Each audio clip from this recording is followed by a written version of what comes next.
세계 속의 대한민국, 우리나라의 아름답고 감동적인 이야기를 전합니다. 휴면톡톡입니다. 4년마다 열리는 올림픽이 가까워지고 있습니다. 2024년에 열리는 하계올림픽은 바로 프랑스에서 열리게 되는데요. 전 세계적인 이상기온과 기후변화에 맞춰서 준비되고 있는 2024 파리올림픽은 혁신과 지속가능성, 그리고 공유라는 주제로 준비 중입니다. 파리올림픽 주최 측은 친환경적인 올림픽을 만들기 위해서 온 힘을 쓰고 있는데요. 하지만 파리올림픽이 풀어야 할 숙제는 아직도 남아 있습니다. 러시아 우크라이나 전쟁으로 정치적으로 갈등에 휩싸여 있는 상황에서 개최되는 올림픽은 세계 평화와 화합의 장이 되어야만 하는 큰 숙제를 직면하고 있습니다. 이런 상황 속에서 88 서울올림픽을 다시 한번 조명하는 프랑스 공영방송의 다큐멘터리가 방영되어 프랑스인들의 심금을 울리고 있습니다. 냉전 시대에 개최되었지만 오히려 세계 평화의 문을 연 88 서울올림픽 안에 프랑스가 가지고 있는 숙제의 정답이 있다는 것인데요. 그들이 찾았던 정답은 무엇이었을까요? 요약본으로 정리해드리겠습니다. Les Jeux Olympiques sont un événement sportif, certes, mais aucun autre événement sur la planète ne mobilise autant de personnes dans autant de pays. En ce sens, les Jeux Olympiques sont bien plus qu'un simple événement sportif. Ils ont un certain nombre d'implications importantes. Les Jeux Olympiques sont un champ de bataille silencieux où la suprématie des nations s'exprime à travers le sport, et où les conflits, les écarts technologiques, etc., sont pleinement exprimés. En fait, les Jeux Olympiques, qui devaient contribuer à la paix dans le monde, sont devenus un prétexte pour les guerres, les dictatures et même le terrorisme. Cet impact politique des Jeux a été le plus visible pendant la guerre froide. Les Jeux Olympiques de Moscou en 1980 et de Los Angeles en 1984 ont été divisés par deux en raison de la guerre froide, chaque partie boycottant l'autre. Mais lorsque le monde était en plein conflit politique, il y a eu des Jeux Olympiques qui ont parfaitement rempli l'objectif de la paix et de l'harmonie dans le monde. Il s'agit des Jeux Olympiques de Séoul en 1988. Organisés en pleine guerre froide, les Jeux de Séoul ont battu le record du plus grand nombre de pays participants et du plus grand nombre d'athlètes de l'histoire. Ceci est significatif car ils se sont déroulés au milieu du conflit entre les camps communistes et socialistes, représentés par la guerre de Corée et la guerre du Vietnam, et les camps capitalistes et libéraux démocrates. En tant que tels, les Jeux Olympiques de Séoul ont été un événement symbolique dans la période de transition entre la néo-guerre froide du début des années 1980 et l'ère post-guerre froide de la fin des années 1980. Le comité d'organisation de Séoul a également mis l'accent sur la paix, en tant qu'esprit principal des Jeux Olympiques de Séoul, ce qui se reflète dans la chanson du thème olympique, Hand in Hand, main dans la main. Comme le dit le refrain de la chanson, main dans la main, au-delà des murs, les Jeux Olympiques de Séoul ont cherché à représenter le monde se réunissant,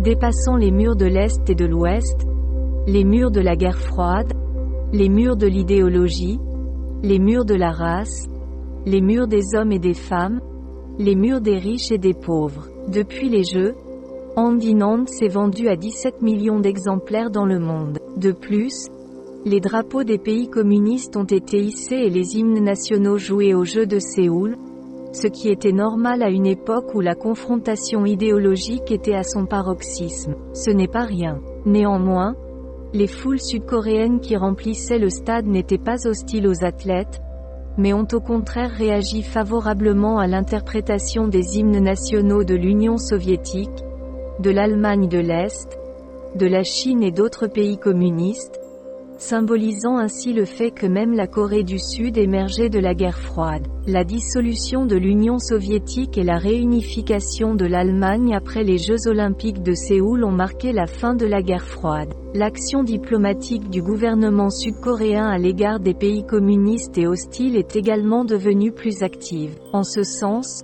on peut dire que les Jeux Olympiques de Séoul ont eu un impact indirect sur la dissolution de la guerre froide. En évaluant les 24e Jeux Olympiques de Séoul, on peut dire que, premièrement, ils ont été un succès total en tant qu'événement sportif. Deuxièmement, ils ont ouvert la voie à une nouvelle ère de paix mondiale en résolvant les conflits et la discorde causés par les différences idéologiques et le racisme à l'Est et à l'Ouest.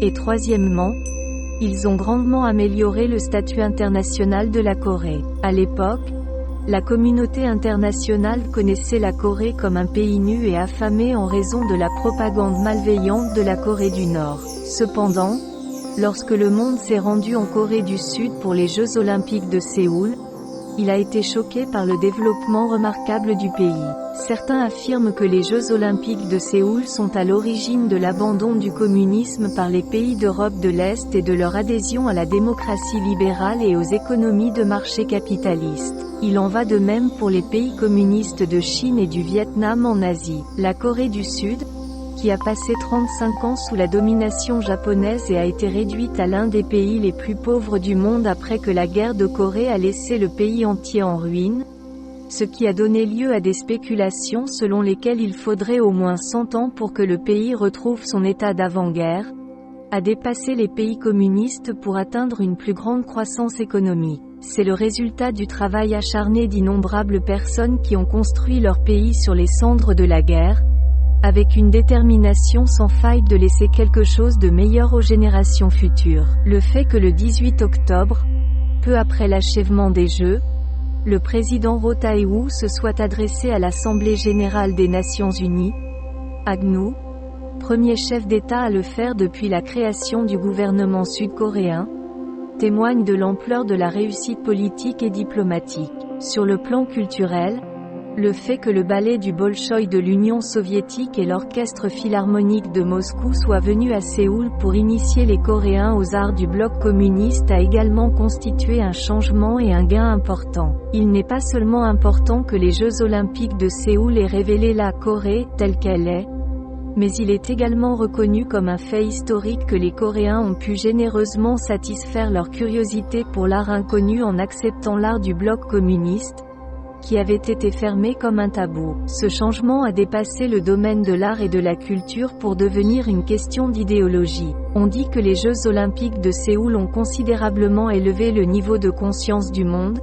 car il ne s'agit pas d'un changement à craindre, mais d'un changement de développement, conforme à la tendance de l'époque. La raison pour laquelle les Jeux olympiques de Séoul sont devenus un lieu de paix et d'harmonie mondiale réside dans le caractère particulier du peuple coréen. En tant que nation divisée depuis longtemps et ayant souffert de la séparation, son incapacité à ignorer les personnes vulnérables a rendu possible le pardon, principe de base de l'unité. Le peuple coréen a fait les Jeux olympiques, ensemble, avec son gouvernement. Ils étaient unis dans leur engagement à servir leur pays et à montrer au monde la grandeur de la Corée. Pendant les Jeux olympiques de Séoul, le taux de criminalité a chuté à près de 0, et les rues et les stades étaient exempts de déchets. Aujourd'hui, la ville est confrontée à de nombreux défis. Le fossé entre les riches et les pauvres, le problème des réfugiés, la propreté de la ville et la criminalité restent sans réponse face aux événements internationaux. Pour ceux d'entre nous qui sont confrontés à ces problèmes, le cœur des Coréens est un rappel. Les problèmes sur lesquels nous sommes assis sont difficiles à résoudre, mais ils sont bien pâles en comparaison de ce que la Corée a connu en 1988. Nous devrions nous inspirer de leur exemple pour faire de ces Jeux olympiques une occasion pour la France d'être un pôle de paix en Europe tout en mettant en valeur sa culture avancée. La France devrait prendre note de leur exemple et utiliser ces Jeux olympiques comme une opportunité de montrer sa culture avancée tout en étant un centre de paix en Europe. Actuellement, le monde est confronté à tant de conflits internationaux qu'il s'agit presque d'une nouvelle guerre froide. La guerre entre la Russie et l'Ukraine, le conflit entre la Chine et Taïwan, et même le conflit Chine-USA sont comme un baril de poudre qui pourrait exploser à tout moment. Tout comme les Jeux olympiques de Séoul en 88 ont surmonté la crise de la guerre froide, nous devons faire de nos Jeux de Paris les seconds Jeux olympiques de Séoul. Nous, le peuple français, pouvons faire ce que les Coréens ont fait. 6.25 전쟁으로 황무지가 된 서울 땅을 평화와 화합의 장으로 만든 88 서울올림픽. 특히나 코리아나가 부른 손에 손잡고는 아직도 많은 사람의 가슴을 울리고 있습니다. 시청해주셔서 감사합니다. 휴면톡톡이었습니다.